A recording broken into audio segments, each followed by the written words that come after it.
Welcome to springlib. Okay, we need to determine whether this molecule is a cyclic conjugated system, and if it is, how many electrons are in that conjugated system, and whether that means it is aromatic, anti-aromatic, or not aromatic.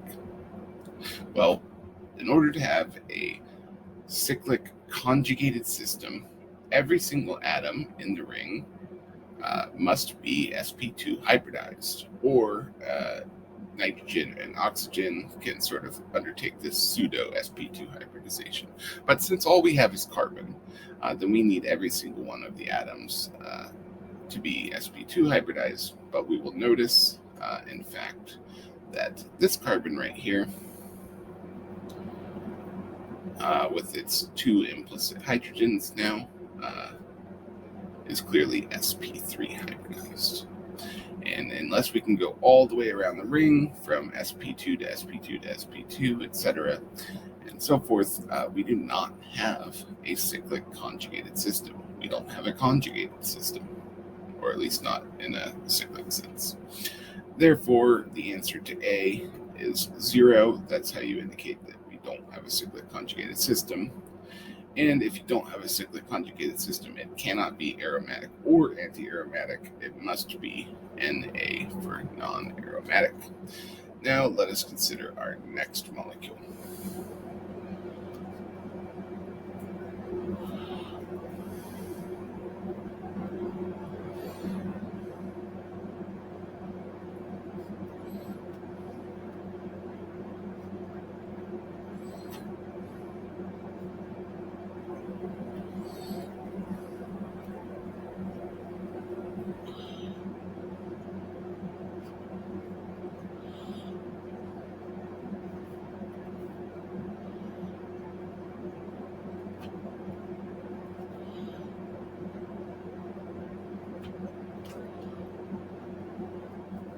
Okay, well, the first thing that we can note, unlike our previous example, every carbon involved in the ring is sp2 hybridized. We can tell that because each carbon in the ring is participating in a double bond. We know carbons that participate in double bonds are sp2 hybridized.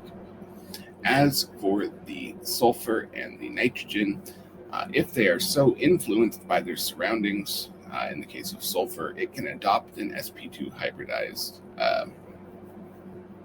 hybridization, basically in which one of these lone pairs will be in an sp2 hybrid orbital.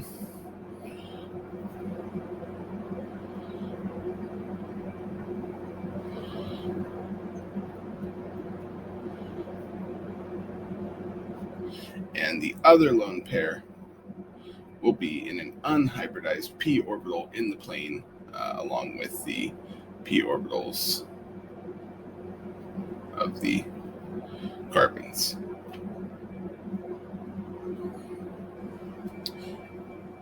And for the nitrogen, we can tell that it's sp2 hybridized because it is participating in a double bond. Okay, now that we know that each of these atoms that we have here is sp2 hybridized around the ring, we need to determine how many electrons we have in our conjugated system. Recall that sp2 hybridized carbons will always contribute a single electron to the pi system if they're participating in a double bond, as these are. And as we discussed previously, the sulfur is contributing 2 electrons. It's an entire lone pair in its unhybridized p orbital. As for the nitrogen, in this case, its contribution in terms of an unhybridized p orbital is that it is forming a double bond with the neighboring carbon. We know that the carbon is contributing 1 electron to this double bond. Therefore, the nitrogen must be contributing exactly 1 electron to that pi bond. Right, so nitrogen isn't always contributing 1 electron. There are other cases, but in this particular case, we know that it is contributing 1 electron to the system. Now we total the number of electrons. I see 1, 2, 3, 4, 5, and 6 total electrons.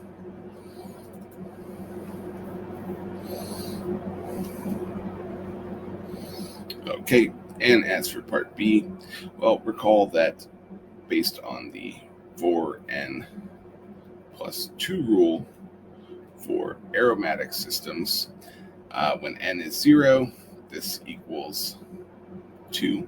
When n is 1, this equals 6. When n is 2, this equals 10, 14, etc., etc. And for anti-aromatic, which follows the 4n rule, when n equals 0, the system contains 0 electrons. That is not, by definition, a cyclic conjugated system. When n equals 1, we get 4 electrons. When n equals 2, we get 8. When n equals 3, we get 12, and so on and so forth. We have 6 electrons in our system, which corresponds to the 4n plus 2 rule, which includes the number 6 in the list of electron counts that can be classified as aromatic, which means that our molecule then is aromatic.